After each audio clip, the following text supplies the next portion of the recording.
ಇವತ್ತಿನ ವಿಡಿಯೋದಲ್ಲಿ ನಾನು ನಿಮ್ ಜೊತೆ ಶೇರ್ ಮಾಡ್ತಾ ಇದ್ದೀನಿ ಒಂದು ಸ್ವೀಟ್ ಚಪಾತಿ. ಪ್ರತಿದಿನ ನಾರ್ಮಲ್ ಚಪಾತಿ ಪಲ್ಯ ಮಾಡ್ಕೊಂಡು ತಿಂದು ಬೇಜಾರಾಗಿರುತ್ತೆ. ಆದ್ರಿಂದ ಇವತ್ತು ಸ್ವೀಟ್ ಚಪಾತಿನ ಹೆಂಗ್ ಮಾಡೋದು ಅಂತ ನಾನು ನಿಮಗೆ ತೋರಿಸ್ತೀನಿ. ಬನ್ನಿ ಆ ಚಪಾತಿನ ಹೆಂಗ್ ಮಾಡೋದು, ಅದಕ್ಕೇನೆಲ್ಲ ಬೇಕು ಅಂತ ನೋಡ್ಕೊಂಬರೋಣ ಬನ್ನಿ.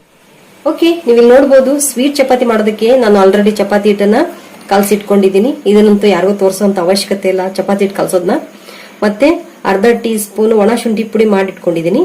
ಮತ್ತೆ ಇಲ್ಲಿ ಶೇಂಗಾ ಬೀಜನ ಹುರಿದು ಪುಡಿ ಮಾಡಿಟ್ಕೊಂಡಿದ್ದೀನಿ. ಮತ್ತೆ ಇಲ್ಲಿ ಒಂದ 2-3 ಟೀ ಸ್ಪೂನ್ ಅಷ್ಟು ಬಿಳಿ ಎಳ್ಳನ್ನ ಹುರಿದು ಇಟ್ಕೊಂಡಿದ್ದೀನಿ. 1 ಬೌಲ್ ಬೆಲ್ಲ ತುರಿದು ಇಟ್ಕೊಂಡಿದ್ದೀನಿ.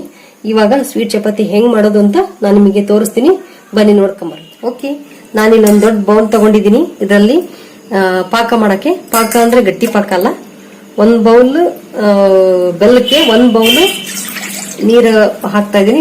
ಇನ್ನೊಂದು ಅರ್ಧ ಹಾಕೋಣ. ಓಕೆ, ಇಷ್ಟು ಸಾಕು. ಇದ್ರಲ್ಲಿ ಬೆಲ್ಲ ಹಾಕಿ ಕರಗಿಸ್ಕೊಳ್ಳೋಣ. ಇಡ್ತೀನಿ, ಗ್ಯಾಸ್ ಹಚ್ಚಿ ಗ್ಯಾಸ್ ಮೇಲೆ ಇಡ್ತೀನಿ. ನೀವು ಇಲ್ಲಿ ನೋಡಬಹುದು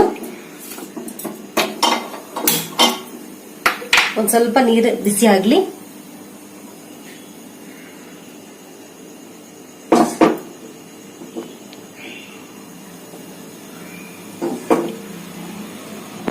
ನೀರು ಬಿಸಿಯಾಗಿದೆ. ಇವಾಗ ಬೆಲ್ಲ ಹಾಕ್ತೀನಿ. ಇದರಲ್ಲಿ ಇಷ್ಟು ಬೆಲ್ಲ ನಾನು ಹಾಕ್ತೀನಿ. ಈಗ ಇದನ್ನ ನಾನು ಕರಗಿಸ್ಕೊಂತೀನಿ. ಇದು ಗಟ್ಟಿ ಪಾಕ ಅಲ್ಲ, ನೀರ್ ಪಾಕ. ನೀವು ನೋಡ್ಬೋದು, ಗಟ್ಟಿ ಪಾಕ ಅಲ್ಲ, ನೀರ್ ಪಾಕ. ಇದು ನೆನ್ಪಿರ್ಲಿ, ಬೆಲ್ಲ ಕರಗಿದ್ರೆ ಸಾಕು.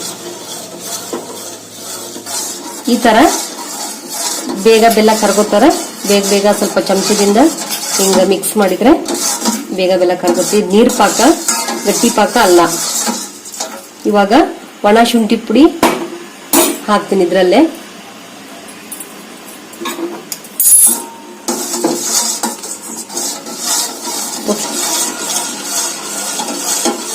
ಈಗ ಗ್ಯಾಸ್ನ ಆಫ್ ಮಾಡ್ತೀನಿ ನಾನು.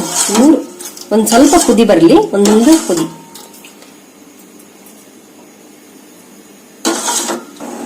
ಓಕೆ, ನೋಡ್ತಾ ಇದ್ದೀರಲ್ಲ, ಇವಾಗ ಇದು ಕುದೀತಾ ಇದೆ. ಇದು ಕುದಿಯಕ್ಕೆ ಸ್ಟಾರ್ಟ್ ಮಾಡಿದ ತಕ್ಷಣ ಗ್ಯಾಸ್ನ ಆಫ್ ಮಾಡ್ಕೊಂಡ್ಬಿಡೋಣ. ಆಫ್ ಮಾಡಿ ಕೆಳಗೆ ಇಟ್ಕೊಂಡ್ಬಿಡೋಣ ಸ್ವಲ್ಪ. ಓಕೆ, ನೋಡ್ತಿದ್ರಲ್ಲ, ಒಂದು ಕುದೀತಾ ಇದೆ. ಇವಾಗ ಗ್ಯಾಸ್ ಆಫ್ ಮಾಡ್ಕೊಂಡ್ಬಿಡೋಣ.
ಈಗ ಬೆಲ್ಲದ ಪಾಕದಲ್ಲಿ ನಾನು ತೆಗೆದಿದ್ದೀನಿ.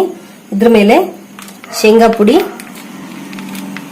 ಮತ್ತೆ ಎಳ್ಳು, ಸ್ವಲ್ಪ ಎಳ್ಳು ಹಾಕಿ ಇದನ್ನ ಈ ರೀತಿ ಮಡಚಿಟ್ಕೊಂಡ್ರೆ ಆಯ್ತು. ಸ್ವೀಟ್ ಚಪಾತಿ ಇದು ರೆಡಿ ಆಯ್ತು. ಇನ್ನೊಂದು ನಾನು ನಿಮಗೆ ತೋರಿಸ್ತೀನಿ. ಇದನ್ನು ಕೂಡ ನಾನು ಬೆಲ್ಲದ ಪಾಕದಲ್ಲಿ ಎತ್ತಾ ಇದ್ದೀನಿ. ನೀವು ನೋಡ್ತಾ ಇದ್ದೀರಲ್ಲ, ನಾರ್ಮಲ್ ಚಪಾತಿ ನಾವೆಲ್ಲ ಹೆಂಗ್ ಮಾಡ್ತೀವೋ ಅದೇ ತರ ಚಪಾತಿ ಮಾಡಿ ಈ ತರ ಎದ್ದಿಟ್ಕೊಂಡ್ರೆ ಸ್ವೀಟ್ ಚಪಾತಿ ರೆಡಿ. ಎಳ್ಳು ಮತ್ತೆ ಶೇಂಗಾ ಪುಡಿ ನಾನು ಹಾಕ್ತಾ ಇದ್ದೀನಿ. ಓಕೆ, ಸ್ವೀಟ್ ಚಪಾತಿ ರೆಡಿ ಆಗಿದೆ. ನೀವು ಇಲ್ಲಿ ನೋಡಬಹುದು. ನೋಡ್ಕೊಂಡ್ ಬಂದ್ರಲ್ಲ ಸ್ವೀಟ್ ಚಪಾತಿನ ಹೇಗ್ ಮಾಡೋದು ಅಂತ. ಈ ವಿಡಿಯೋ ನಿಮ್ಗೆ ಇಷ್ಟ ಆದ್ರೆ ಲೈಕ್ ಮಾಡಿ, ಶೇರ್ ಮಾಡಿ, ಕಮೆಂಟ್ ಮಾಡಿ. ಹಾಗೆ ನನ್ನ ಚಾನೆಲ್ನ ಸಬ್ಸ್ಕ್ರೈಬ್ ಮಾಡ್ಕೊಳ್ಳಿ.